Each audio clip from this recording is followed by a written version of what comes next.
EIGRP routing concepts. In this series, we are going to look at 3 routing protocols: EIGRP, OSPF, and BGP. So why not start off with the best, EIGRP? Okay, there's probably some debate with that for sure, but I would say EIGRP has to be the best if you take out its Achilles heel of being proprietary. It is one of the fastest to converge, it is one of the simplest to configure, and it supports more features than any internal routing protocol that exists today. So why would you not choose EIGRP is my question. I'm going to start off by looking at the list of what's cool about EIGRP. Then we'll get into some of the EIGRP tables and terminology. Probably the most confusing piece right there is the terminology. And then we'll look at the friendly EIGRP neighborhood, how EIGRP forms neighbor relationships and problems you might encounter with that. And then finally, visiting the not-so-friendly EIGRP metric calculation, known as the K-value metric calculation. Once you get it down, it's not too bad. It's not something that you'll probably have to regurgitate off the top of your head. But nonetheless, we'll take a look at it and see how EIGRP gets these massive numbers as its metric. So we'll get into all the calculations later on, but for now, let's start off with why EIGRP is the best routing protocol out there. Well, first off, it is the only one that keeps backup routes. Meaning, if you've got a router, and let's say you've got 2 ways to get to a single network. We'll make it the 10.1.1 network. You've got your primary path and your backup path. Every other routing protocol finds the primary and puts that into the routing table, and then forgets about this backup path. Now, how it forgets about it is different based on the routing protocol. With RIP, it literally forgets about it. So if the primary goes down, it has to start sending messages and say, hey, does anybody have this backup path? Can somebody bail me out here? That's RIP's way of recovering. OSPF, and I'll throw ISIS into that, even though we're not talking about that protocol in this series, they're both linked state routing protocols, so they keep a topology database. It's a big, giant database that is memory resident on your router that lists every possible path that the router has to every single network in existence in your organization. It's known as its linked state database. So when OSPF loses the primary route, it has to run the SPF algorithm, run through this list, look at the topology, and that could take more or less time depending on how big your network is, and then find the backup path again and say, oh, this is now my primary, and put that in the routing table. Now, I'm not bagging on OSPF. It's a fast routing protocol. It's great. But it can never be as fast as EIGRP, because what EIGRP does is it actually learns the 10.1.1 network. It says, okay, here is the best way to get there. Okay, that goes into my routing table. But now I'm going to keep the second best way and the third best, and however many backup paths it has, and there's some dependencies on this, but we'll talk about those later. It'll keep the second best path in its topology table as the feasible successor, which means if the primary goes down, there's no recalculations to run, there's nothing. The feasible successor just whoosh, goes into the routing table, and it's done. It's ready to go. It's ready to be accessed, and you can go through. I think the best tunable time is less than a 200 millisecond failover that they've clocked with EIGRP, and I mean you can't even notice that. Even with most voice over IP calls, you might have to say, "What was that?" There's something that happened there, but most people won't even notice that kind of thing has happened. So extremely fast on the failover if you've tuned it right. Now, keep in mind. Let me actually jump down to here. That topology that I just showed you is what makes EIGRP is actually a distance vector routing protocol. A linked state routing protocol knows everything about everything. It keeps that topology table memory resident. It keeps a database of everything that it can reach all the time. Both OSPF and ISIS do that. However, EIGRP is actually considered distance vector. Now, if you ask Cisco, they would say, oh, no, it's not. It's an advanced distance vector, because they just don't like putting it in the same class as as RIP or something like that. But it really is a distance vector, which means that it only knows about what its neighbor has told it. It doesn't have a cognizant view of the entire network architecture. But they did combine the best attributes of distance vector, as in it's very easy to configure. Most distance vector routing protocols like RIP are, and it's not as hard on your router's resources as a linked state routing protocol. So they took the best of that, and they took all of the great features that linked state offers. Now, one of the big features that they grabbed was summarization, and they added flexibility with that. With OSPF, there's only specific places you can summarize. And that's when you create your areas. You've got your, we'll say this is area 1, and you've got area 0. And the routers that connect between those areas are known as area border routers, ABRs. And that, and in one other place, you've got a router that connects outside of the network, like to the internet or another non-OSPF network. That is known as your ASBR. And those are the only 2 routers in OSPF that you can do summarization on.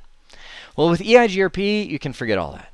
Get rid of all your areas, all your design ideas and all that, and specific routers. I shouldn't say get rid of your design. You need designs. But you can summarize at any point. Any interface in your network can be a summarization point, which is awesome for flexibility. It is the only protocol that does unequal load cost balancing. All the other protocols can only do equal, like 1 packet here, 1 packet here, kind of on 2 T1 lines or something like that. But with OSP, or with EIGRP, I should say, if you've got 2 routers, and just for ease of math, you've got a 100 kilobit per second link here and a 200 kilobits per second link here. You can enable unequal load balancing or variance load balancing and say, I want to include links that are twice as bad as the primary. So we've got our 200 kilobits per second. This will be our primary. It'll send 2 packets on that one for every 1 packet that it sends on the 100 because it's seen as half the bandwidth. So it intelligently unequal cost load balances between links. No other routing protocol does that. So we've all chosen to use EIGRP, right? The next step is to understand the tables and terminology within it. And I would say this is, if there was a confusing piece of EIGRP, this is probably the most confusing piece. Not so much the tables as the terms. The tables are fairly straightforward. Every EIGRP router, like let's say router 1 right here is an EIGRP router, will maintain a neighbor table, which is a list of all the neighbors that it has. So router 1 would be a neighbor with router 2, router 4, and router 3. Router 2 would be a neighbor with router 1, and that's it. These are directly connected devices. They are the neighbors. So you can always verify what neighbors and what routing sources EIGRP has formed a relationship with. Now, I should mention on that relationship, which we'll get into in just a moment, this is not like RIP. RIP will not form relationships. It just listens to multicast messages. So router 1 would send a multicast saying, hey, everybody, I know about this, all these different routes. And this guy would hear that and say, oh, okay, well, I've heard from such and such that he knows about these routes, so I'll add them to my table. They never form a relationship with each other. In EIGRP and OSPF, they do.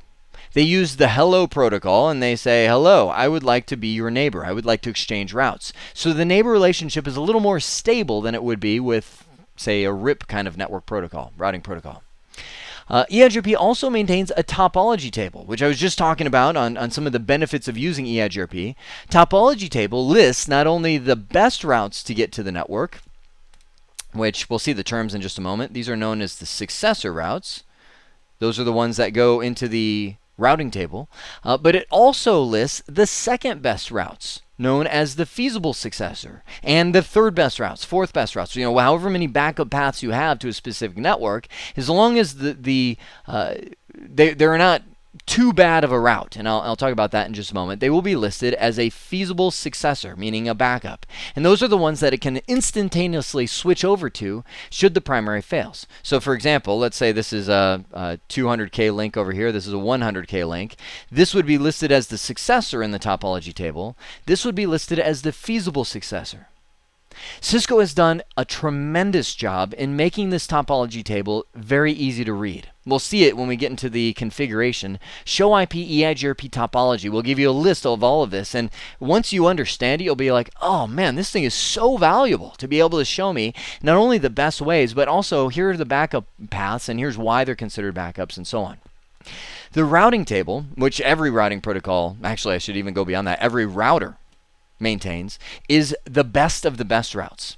This is your show IP route. These are all your best routes around the network. And just to reiterate it in your mind, when you do a show IP route, you are not seeing every route the router knows about. You are only seeing the best routes that the router knows about. Now we come to some of the terms with EIGRP, and this is where we'll slow down for a moment because these can get a little confusing because the names aren't as logical as sometimes we would like. First off, we have two terms used to describe routes: feasible distance and advertised distance. The feasible distance is how far it is from you, if you were a router, to reach a specific route. So for example, let's say we've got this network right here, 10.1.2.0. It costs, let's say the cost of this link for router 3 to get there is 10. The cost of the link for you to reach router 1 is 100. So router 3 will advertise that network to you, and the feasible distance from you would be 110. That's the cost it would be for you to reach the network, or your metric to get there. The advertised distance is how far it is from your neighbor to get to that network. So in this same example, 10 would be the advertised distance, meaning when router 3 tells you about this link, he's going to say, hey, it only cost me 10 to get to 10.1.2.0 as a network. So you would say, okay, his advertised distance is 10. Those are those two terms. Now you might look at that and say, okay, I got it, but why? Why do we care about that? You're going to see it come into play big time with this rule. But let's talk about where that rule comes into place. It comes into place with the successor and the feasible successor. Now remember, the successor is your primary route. This is the one that ends up in your routing table. Feasible successor or successors are your backup routes that allow you to reach that network as a backup. So let's say that this link was 100 kilobits per second and this link was 50 kilobits per second. We're in really a budget crunched company. This one is going to end up becoming the successor, and this one will end up becoming the feasible successor as long as, and here's the rule, to be considered a feasible successor, the advertised distance must be less than the feasible distance of the successor. Say that a couple times and you'll go, huh? What are you talking about? Well, let's first off talk about the rule, and then we'll talk about the why behind the rule. In order to become a successful, or sorry, hang on. Scratch that. Erase. In order to become a feasible successor or a backup route, your advertised distance must be less than the feasible distance of the successor. So, again, let's go back to this this scenario, and let's I wrote kilobits per second. Let's go back to our metrics. Let's say the cost of this link was 100 and the cost of this link was 200. Okay? When these guys advertise the 10.1.2 network up here to router 1, he's going to choose this one because the total feasible distance is 110 and the feasible distance for that one would be 210, assuming that this was also a cost of 10. However, when it says, okay, well, are you good enough to be a backup? It's going to check and it's going to say, okay, is your advertised distance, it's number 10, less than the feasible distance of my primary, 110. And it looks and says, okay, is 10 less than 110? Yes, it is. So you will be qualified as my feasible successor. You qualify as a backup route. Now you might look at that and say, well, that seems like a silly rule. What's that there for? Well, it's actually a loop prevention mechanism that Cisco has in place to, as I mentioned, prevent loops in the network. Again, since this is a distance vector routing protocol, it is susceptible to the same loop issues that RIP and I was saying another distance vector, but there are no other ones, that RIP is as a distance vector routing protocol. So, for example, this guy tells router 1 about 10.1.1.0. Router 1 is going to tell router 3 and router 4 about 10.1.1.0. Router 4 is also going to tell router 3 about 10.1.1.0. Do you see how this is working right here? And this comes back up. And that leaves the possibility that router 3, now there's other things like split horizon. There's other loop prevention mechanisms that might stop this from happening, but we're going to find out more about split horizon later on in frame relay, and it can cause some problems. So you might end up where router 4 tells router 3 and router 3 tells router 1 about this 10.1.1 network. Well, you don't want router 1 looking at it and saying, oh, well, that's a pretty good backup route. And like if this were to fail momentarily, it starts this routing loop that shoots packets in this circle between all three routers. So what it says is, let's put some numbers here. Let's say this is a cost of 10. This is a cost of 100. As it comes in, it says, okay, the feasible distance to reach this network is 110. Then it advertises it down here, goes around here, and comes back up. By then, the advertised distance on that is going to be rough. It's going to be pretty high. Definitely higher than the feasible distance of the successor, than the primary. So as the route loops around and comes back up to router 1, router 1's going to say, I'm sorry, you don't qualify as a feasible successor route. You cannot be a backup because your cost is really bad. Like router 4 has a really bad connection to you, or something, or router 3 has a really bad connection because the advertised distance is very, very high on that. So that's what it is. It's designed to be a loop prevention mechanism in place. Now, does that leave the possibility? Like let's right here I've got two routers on a fast Ethernet link, but let's say this didn't exist. Let's say this guy connected to another router, through, let's say this router has like the tin can and string connection to another one. It's like 300 baud or something like that to another router, and then it ends up connecting right here to the 10.1.2 network. So by time this gets advertised around, this guy advertised here to here to here, and then back to here. That advertised distance is going to be extremely bad to reach this network right here. Probably, I would say definitely far more than the feasible distance of the successor. Far worse than the total cost to reach it going this way. So does that mean that this guy will not be qualified as a feasible successor? Yes, it does.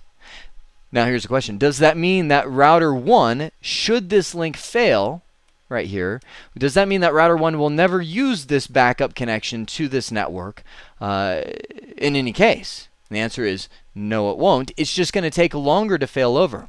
The process goes like this. When the primary will fail, router 1 looks for a feasible successor. When it realizes it doesn't have one, it sends a query message. It'll actually send one to both router 4 and router 2. And the query says, hey, do you guys have a backup connection to 10.1.2? Router 4 says, oh yeah, I think I do. Let me check. And he sends a query on. All these guys are like, yeah, we're still good. We got our tin cans going along. We're chugging along at 300 baud. The query comes back, and this guy's like, oh yeah, he still has it. So he will eventually update his routing table to point to router 4. Sorry, I'm getting kind of scribbly here. He will point to router 4 eventually, but it won't be that instantaneous failover that EIGRP is known for when it has a feasible successor, simply because router 4 has a very poor route as a backup connection to 10.1.2. So that's the idea of how all these numbers integrate. So the last term, and we'll see this in the topology table, is active route and passive route. These are statuses of a route in a topology table. Like when you're looking at the EIGRP topology table on router 1, you might say, okay, well, it looks like the route to 10.1.2 is active. That's a very bad thing. I know it's very non-intuitive there. Active is actually very bad. This means the router is actively looking for a backup. Like if we had that same scenario with the tin cans and all that, and this went down, while that query message was being sent, router 1 would mark the route in the topology table with an A next to it. It would say, that is now an active route, meaning I am actively trying to find a backup. And it's going through sending all these query messages to see if it can find any kind of backup to that route. What you want to see is a whole bunch of routes with P's next to them. Passive means it's good. Everything's fine. No action is happening on that route. Life is good. So once you got those terms under your belt, you're 90% of the way there. Everything else with EIGRP is fairly straightforward and simple, especially the neighbor relationships that it forms. You're going to see when OSPF comes up, it's kind of like, wow, that's a process to form neighbor relationships. But with EIGRP, it's very simple. First thing that happens is the routers will send hello messages. Say hello, both back and forth. Now they send that to the multicast frequency 224.0010, which is a frequency that all the EIGRP routers are tuned into. Now he receives a hello, he sends a hello back and says, hey, let's be neighbors. We're compatible, autonomous system numbers, things like that. Let's form a neighbor relationship. The next thing that will happen is this router will send his entire routing table in the form of an update, saying, hey, here's everything I know about. Router sends back an acknowledgement. You can see a little ACK down here. ACK, I got that, and here's my update. Here's an update with everything that I know about, and they kind of sort through and make any adjustments to their routing table as necessary, and then they're good. That is the neighbor relationship. Everything's formed from there on out. They will only send hello messages unless the changes happen. At that point, a router might send an update to say, hey, this network has gone down. The only other packets that you might see, and I've already talked about this guy, is a query packet or a reply packet. A query packet comes into play when we'll say this router right here has lost a route to, we'll just say, the 10.1.1 network. He's going to send a query saying, hey, do you have a backup path to the 10.1.1 network, and this guy will send a reply saying, unfortunately, no, I don't. As a matter of fact, what it will do is send a reply, and it'll say, well, 10.1.1.0 has a metric of 4,200 some million, I mean, some enormous number, which is actually considered the unreachable or infinite metric for EIGRP, and that's just this router's way of saying, I'm sorry, no, I don't have that route. And it's something to get used to. You might be doing debugs and you see this going back as, he sends a query and he sends a route back saying, well, here's the metric of 4 billion something. And you might go through your head and say, well, couldn't he have just have said, no, I don't have that route? I mean, why do you have to reply and say, oh yeah, I've got it, but its metric is 4 billion something that's unreachable to you? I mean, isn't there a simpler way? Well, something that really clicked in my brain a while back is, you know what? Routing protocols are there to advertise routes. It's what they do. They're not there to not advertise routes or to advertise routes that aren't in existence. Do you see what I mean with that? So when Cisco decided to create EIGRP, and they did the same thing with RIP with that hop count of 16, which is unreachable, when they created these things, they said, well, there's no way of saying the route is not advertised anymore, or no, I don't have that route. Let's just say, I've got that route, but let's set it to an infinite hop count or an infinite metric. So router 1 over here ends up thinking that route is absolutely unreachable. Now, we'll see later when we get into some of the more advanced EIGRP stuff, such as larger scale networks and obviously 2 routers. You can end up with a route that is considered stuck inactive, and that is where you send a query message, and this guy just never replies simply because your network has gotten too big. It doesn't know if there's a potential backup path somewhere. Again, we'll talk more about that later, but understanding these 5 basic packets, that's really the core of everything EIGRP. That's all there is to it. The last thing I want to talk with you about on the EIGRP concept level is how EIGRP finds the best way around the network. Now, with RIP, it's hop count. That's how we find our best route. With OSPF, it's cost, which is 100 divided by bandwidth in megabits per second. These are all simple formulas. Well, when Cisco created EIGRP, they must have said, this protocol is too simple. Let's do something absurdly complex with it so that people go, wow, that's an intense protocol. And they did. That's EIGRP's what's known as their K-value formula. Now, interesting fact, if you went through CCNA, it's kind of like root memorization. When somebody says, what is EIGRP metric, you are supposed to say, well, it's bandwidth and delay by default, but it can also be bandwidth, delay, reliability, load, and MTU. That's kind of the laundry list that Cisco advocates in their CCNA programs. However, interesting fact, MTU is not a part of the bandwidth calculation.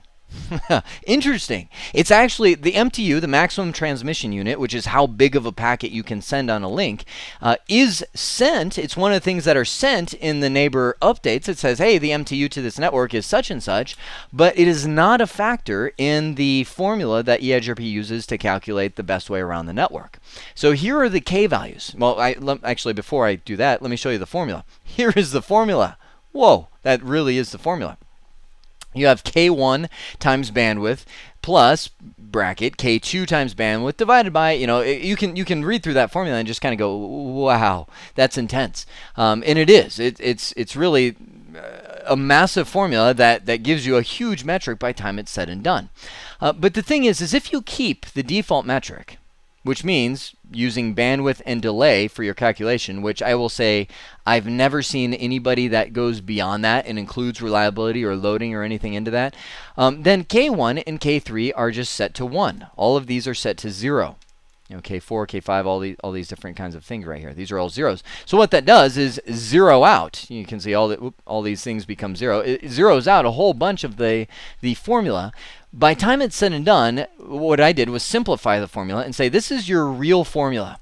It's actually 256 times the slowest bandwidth en route to that network plus all the link delays.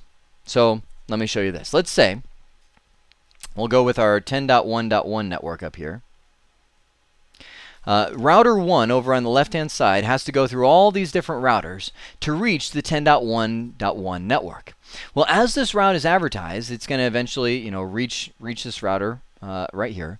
First thing it's going to do is find the slowest link in this calculation. Matter of fact, you know what? Just for grins, let's say, let me do this. I'm going to change this. Let's say that this one in the middle is 64 kilobits per second.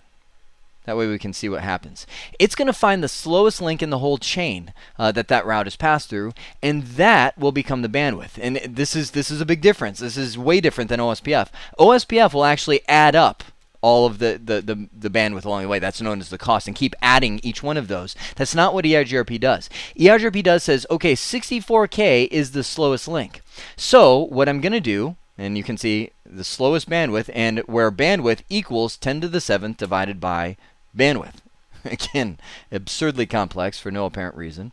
So I'm going to bring my calculator over here, and let's do 10 to the 7th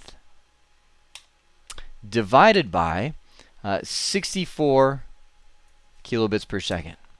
So we have 15,000. Let me write that down. Well, actually, can I just? No, I can't. 156,250. So slowest link bandwidth.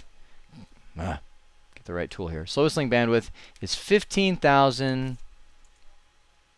Or I did it again. 156,250. 156,250. So slowest bandwidth there, plus all the link delays. So this is the default delay on the serial link, 2,000 USEC or I think microseconds, nanoseconds, microseconds. So it's going to say, okay, 2,000 plus 2,000 plus 2,000. So that ends up being 6,000 when it's all said and done. So we have this guy. Oh, I've lost my calculator. There we go. Plus 6,000 times 256. That will be the default metric, 41,536,000. That's going to be the metric that this guy lists in his routing table to reach the 10.1.1.0 network. Now, you might say, why do they make it even bigger by doing that? Well, truth be told, the reason that they did that was because they also used to have, back in the day, a routing protocol called IGRP. That was their competition to RIP. And then somewhere down the line, people said, "Why are you trying to compete with RIP? You just don't do that." And they discontinued IGRP. Well, IGRP actually used the same exact metric calculation as EIGRP, but it did not multiply by 256. So just to have something that differentiates the two routing protocols, Cisco said, well, for EIGRP, we'll have bigger metrics. We'll multiply it by 256 so that it's different from IGRP. But this explains why the metrics are so enormous when you're running the calculation. Now, keep in mind that if what am I thinking here? If this guy wouldn't have been crossed out, it would have been 256 kilobits per second. Then the metric calculation would have been run based on 256K being the slowest bandwidth. Now, keep in mind, the reason that you might say, well, that's a bigger number, won't it result in a bigger metric? The reason that it doesn't is, remember, the slowest bandwidth is always 10 to the 7th divided by the bandwidth. So dividing that by 64 will result in a much bigger number right here than dividing that by 256. That's how it ends up. The bandwidth actually affects the metric calculation. Now, chances are slim that you'll have to regurgitate that formula in the real world and even on the certification exam. However, at least now you know how it works, so that when you're doing show IP routes or show IP EIGRP topology, like we're going to do in the next nugget, and you see these enormous numbers, you'll have a reason as to why they are so huge. So that is just a overview of the base concepts of EIGRP, enough to get us into the configuration. So we now know why we would choose EIGRP. All of the benefits like unequal cost load balancing, backup routes, things like that, make this really a routing protocol different from all the rest. Again, the only reason why you would not choose it is because it is proprietary to where you have to have Cisco routers. We looked at the tables and terminology, a lot of the unique stuff there. We looked at the friendly EIGRP neighborhood, and it is friendly because it's much simpler to form EIGRP neighbors than it is in the OSPF world. And then we finally looked at the not-so-friendly EIGRP metric calculation, or K-value formula, which gets pretty complex, but in the end makes you go, oh, okay, that's where that number comes from. I hope this has been informative for you, and I'd like to thank you for viewing.